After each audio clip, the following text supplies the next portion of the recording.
નમસ્કાર મિત્રો, મારુતિનંદન એજ્યુકેશનમાં આપ સર્વેનું સ્વાગત છે. ધોરણ 9ની અંદર ઇંગ્લિશમાં આપણું પ્રકરણ 6 ધ નાઇટ ઓફ દિયોલી એ પાઠ ચાલી રહ્યો છે. એનો હાફ પાઠનું ટ્રાન્સલેશન આપણે કરી દીધેલું છે. તો જેટલા પાઠનું આપણે ટ્રાન્સલેશન કર્યું છે ધ નાઇટ રેન એટ દિયોલી એ એના ક્વેશ્ચન આન્સર આપણે આજે જોઈ લઈશું.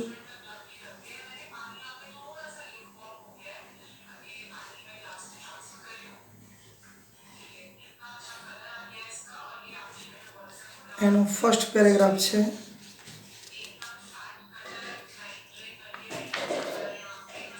When I was at college. એનો પહેલો પેરેગ્રાફ છે. આપણે અહીંયા લખીશું paragraph number 1. When I was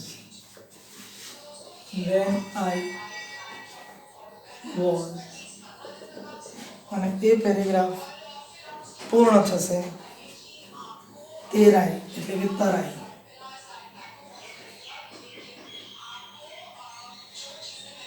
તેરાઈ એટલે કે તારાઈ. તો આટલે સુધી આપણે ફર્સ્ટ પેરેગ્રાફની ચર્ચા કરવાના છીએ. એનો પ્રથમ પ્રશ્ન છે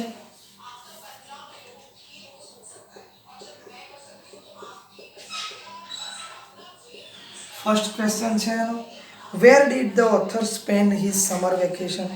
લેખક તેમનું ઉનાળાનું વેકેશન ક્યાં ગુજારતા હતા અથવા ક્યાં પસાર કરતા હતા. લેખક તેમનું ઉનાળાનું વેકેશન ક્યાં પસાર કરતા હતા.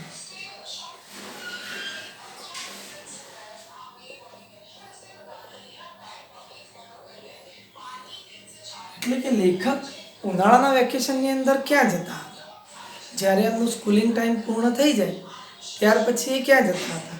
તો જવાબ છે the author spend his summer vacation.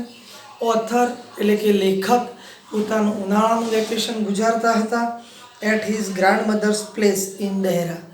દહેરાની અંદર આવેલા એમના દાદીના મકાને તેઓ ઉનાળાનું વેકેશન ગુજારતા હતા. ફરીથી એકવાર where did the author spend his summer vacation.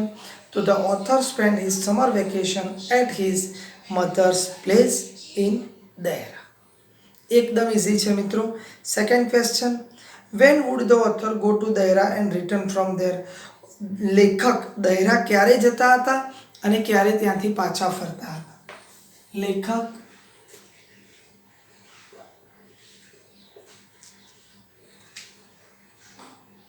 દહેરા ક્યારે જતા હતા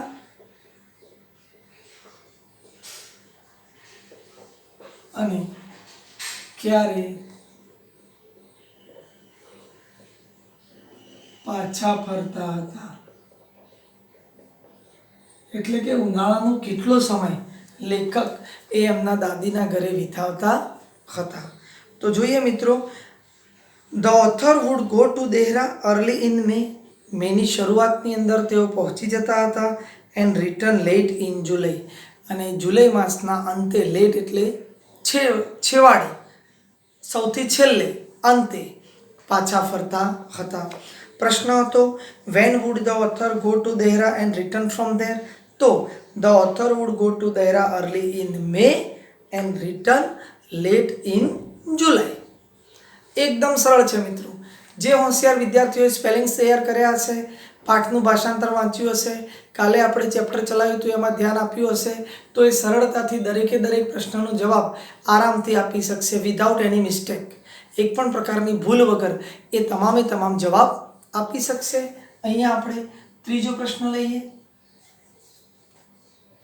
વેર વોઝ દિયોલી. દિયોલી ક્યાં આવેલું હતું.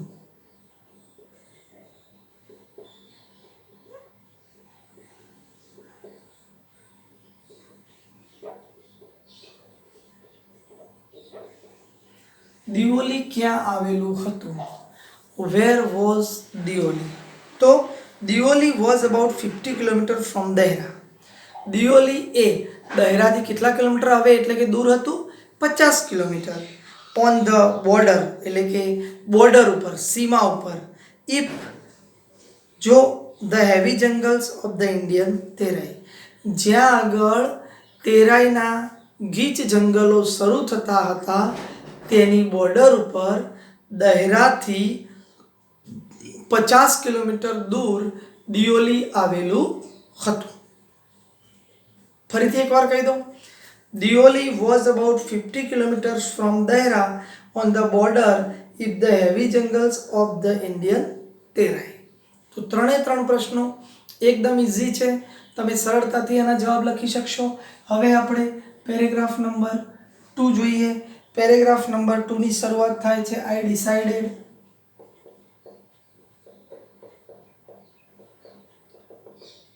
આઈ ડિસાઇડેડ થી પેરેગ્રાફની શરૂઆત થાય છે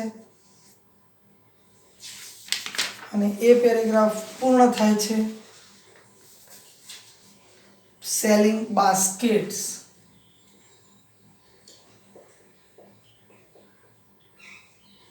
બાસ્કેટ્સ સેલિંગ બાસ્કેટ એ પેરેગ્રાફ પૂર્ણ થાય છે. એક જ પ્રશ્ન છે મિત્રો, પણ આઈએમપી છે, ખાસ યાદ રાખવો પડશે. ફકરા નંબર 2 એનો પહેલો પ્રશ્ન. તો પહેલો પ્રશ્ન એવો છે કે what did the author see, લેખકે શું જોયું હતું when the train stopped at Deoli, જ્યારે ટ્રેન દિયોલી ઊભી રહી ત્યારે લેખકે શું જોયું હતું. જ્યારે ટ્રેન દિયોલી ઊભી રહી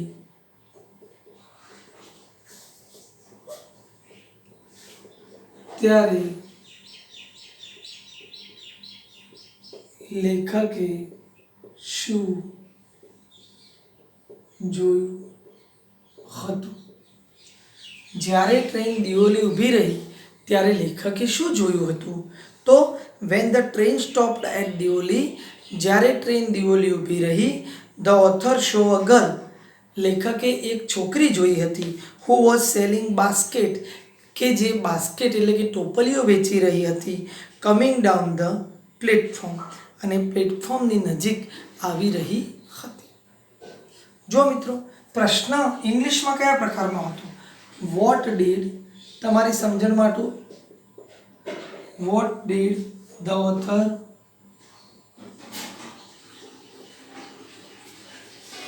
સી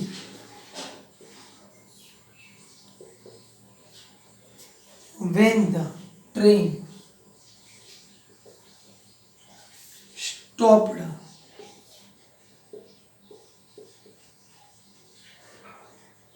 at આ પ્રકારનો પ્રશ્ન. કન્જક્શન આપેલું છે વેન, તો અહીંયા આપણે શું કરીશું, આ ડીડને દૂર કરવાનું છે. શું કરવાનું છે, ડીડને દૂર કરવાનું છે. હવે ડીડને દૂર કરવા માટે ક્રિયાપદના આપણે શું કરવું પડશે, તો ક્રિયાપદનું ભૂતકાળનું રૂપ મૂકવું પડશે. તો when the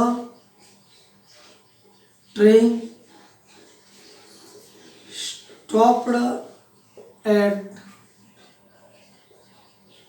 દિયોલી, આ વાક્ય આપેલું જ છે બરાબર. તો આપણે જ્યારે એટલું વાક્ય લખી દીધું ત્યારે અલ્પ વિરામ કરીને ફરીથી લખીશું ધ ઓથર, સીનું ભૂતકાળ શું થશે, શું. આટલી વસ્તુ તમારા પ્રશ્નમાંથી જ શોધી લેવાની છે. વેન દ્વારા, કન્જક્શન દ્વારા જ્યારે કોઈ પણ પ્રશ્નાર્થને જોડવામાં આવેલો હોય તો એના પાછળવાળું વાક્ય છે એ પહેલાં લખી દેવાનું. પ્રશ્ન એવો હતો ઓથરે શું જોયું જ્યારે ટ્રેન દિયોલી ઊભી રહી, તો આપણે જવાબ કઈ રીતે લખીશું, જ્યારે ટ્રેન દિયોલી ઊભી રહી લેખકે જોયું હતું કે. તો આ પ્રમાણે કોઈ પણ પ્રશ્ન જ્યારે એક્ઝામની અંદર પૂછાય ત્યારે સૌપ્રથમ કાળ ઉપર ખાસ ધ્યાન આપી અને એનો જવાબ લખવાની કોશિશ કરવાની, જેથી આપણા પ્રશ્નની જવાબની જે વાક્ય રચના છે એ ક્યારેય ખોટી પડશે નહીં. ઓકે,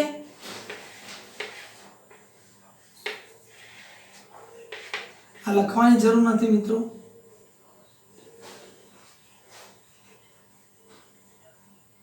હવે આપણે થર્ડ પેરેગ્રાફ જોઈએ. તો થર્ડ પેરેગ્રાફની શરૂઆત થાય છે It was a cold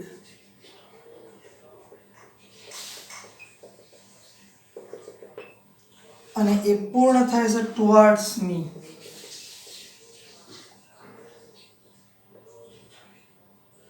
towards મી. અહીંયા આપણે લખીશું ફકરો 3 એનો પ્રથમ પ્રશ્ન, ડિસ્ક્રાઇબ ધ ગર્લ્સ એપિયરન્સ. છોકરીના દેખાવનું વર્ણન કરો. છોકરીના દેખાવનું વર્ણન કરો. આટલો જ પ્રશ્ન છે કે જે છોકરી પ્લેટફોર્મ પર ટોપલીઓ વેચવા માટે આવી હતી એ છોકરીના દેખાવનું વર્ણન કરો. તો જોઈએ મિત્રો, પેરેગ્રાફમાં જ આપેલું છે કે the girl was young, sorry friends, the girl was young, છોકરી યુવાન હતી, and C war cold cloth, old cloth, તેને જૂના કપડાં પહેરેલા હતા, વિથ અ શાલ એક્રોસ હર શોલ્ડર, અને તેના ખભા પર શાલ લટકાવેલી હતી. કેમ? કારણ કે સવારનો ઠંડીનો માહોલ હોવાથી ઠંડી ન લાગે એટલા માટે તેને એક શાલ પોતાના ખભે લટકાવેલી હતી. તમે એની અંદર એ પણ લખી શકો છો આપણા પેરેગ્રાફમાંથી કે હર ફીટ વેર બેર, તેના પગે ચપ્પલ હતા નહીં અથવા તેણીની ઉઘાડા પગે હતી. આ રીતે લખી શકો. The girl was young, her feet were bare and her clothes were old with a shawl across her shoulder.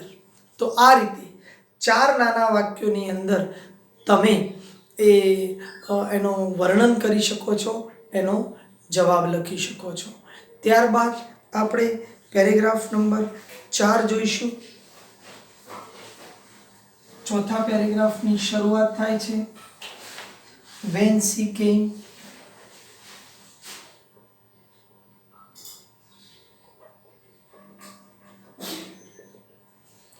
અને પૂર્ણ થાય છે મેટ મી. મેટ માઇન લખ્યું છે એટલે પેરેગ્રાફ પૂર્ણ થાય છે.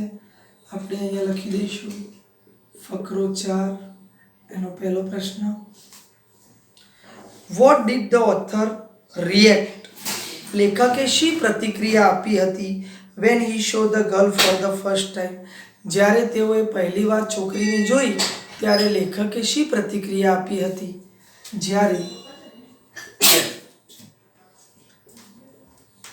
લેખકે પહેલીવાર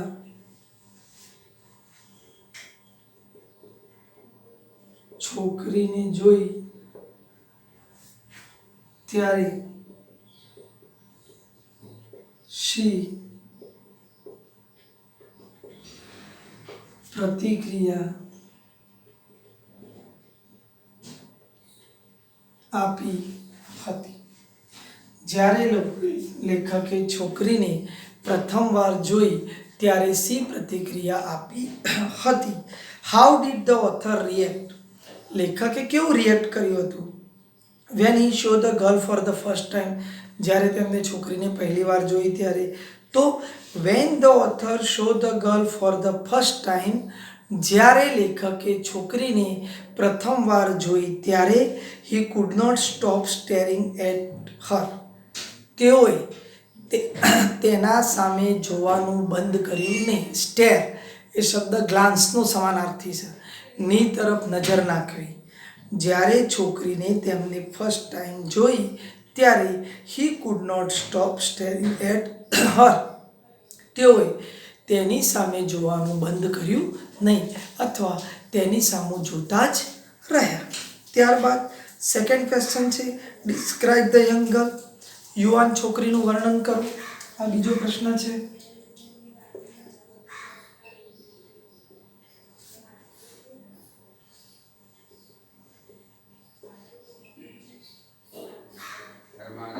હરમાદેવ.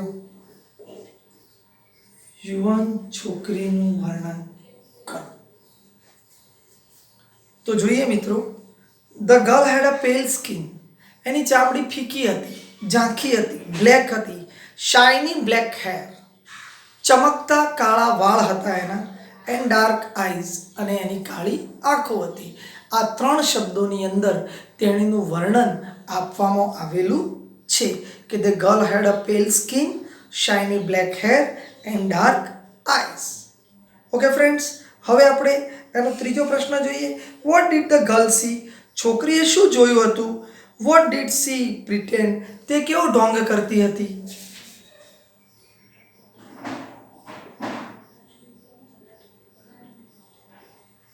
છોકરીએ શું જોયું હતું? તે કેવો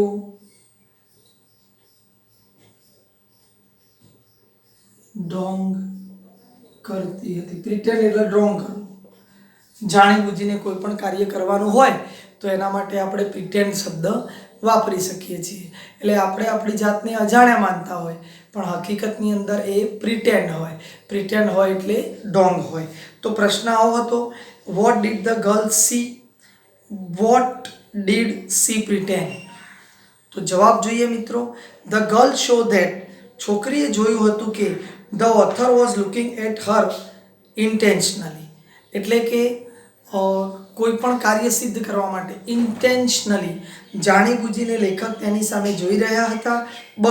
પણ she pretend not to notice it, પણ તેણીની તેની સામે ના જોઈ રહી હોય એવો ઢોંગ કરી રહી હતી. વાસ્તવમાં લેખક તેની સામે જોઈ રહ્યા હતા પણ એ છોકરી પણ લેખકની સામે નજર મિલાવતી હતી. ફરીથી એકવાર કહી દો કે ધ ગર્લ શો ધેટ, છોકરીએ જોયું કે the author was looking at her intentionally, એટલે કે જાણીબૂજીને લેખક તેની સામે જોઈ રહ્યા હતા. પણ she pretend not to notice it, જાણે કે તે તેની સામે ન જોઈ રહ્યા હોય એવો ઢોંગ આ છોકરી કરી રહી હતી. ત્યારબાદ ચોથો પ્રશ્ન છે, what does the author say about girls eyes? લેખકે છોકરીની આંખો વિશે શું કહ્યું છે? ડઝ આપેલો છે એટલે છે. લેખકે, ચોથો પ્રશ્ન, લેખકે છોકરીની આંખો વિશે શું કહ્યું છે? લેખકે છોકરીની આંખો વિશે શું કહ્યું છે? What does the author say about the girls eyes? છોકરીની આંખો વિશે લેખકે શું કહ્યું છે? તો ધ ઓથર સેઝ ધેટ, લેખકે કહ્યું છે કે the girls eyes were dark, એની આંખો કાળી છે, સર્ચિંગ, કોઈને શોધી રહી છે, એન્ડ લાઇવલી, અને જીવંત છે. મતલબ કે ઘણી વખત ઘણા બધાની આંખો એ એમના શરીરનું સૌથી સારામાં સારું અંગ હોય છે. એમની આંખો વિધાઉટ અટરિંગ અ વર્ડ્સ, એક પણ શબ્દ બોલ્યા વગર ઘણું બધું કહી જતી હોય છે. એ અર્થમાં લેખકે આ છોકરીની આંખોનું વર્ણન કરેલું છે કે the author says that the girls eyes were dark, searching and lively. તો મિત્રો અહીંયા આપણે આપણા આ પેરેગ્રાફ મતલબ કે 4 પેરેગ્રાફ પૂર્ણ કરીએ છીએ. બરાબર. હવે નેક્સ્ટ ટાઈમની અંદર આપણે જો 5મું, 6ઠ્ઠું અને 7મું આ 3 પાર્ટ મતલબ 3 પેરેગ્રાફ સુધી આપણે ચલાવી લીધું છે. પણ પહેલાં આપણે શું કરીશું તો પાઠને અગાઉ ચલાવીશું.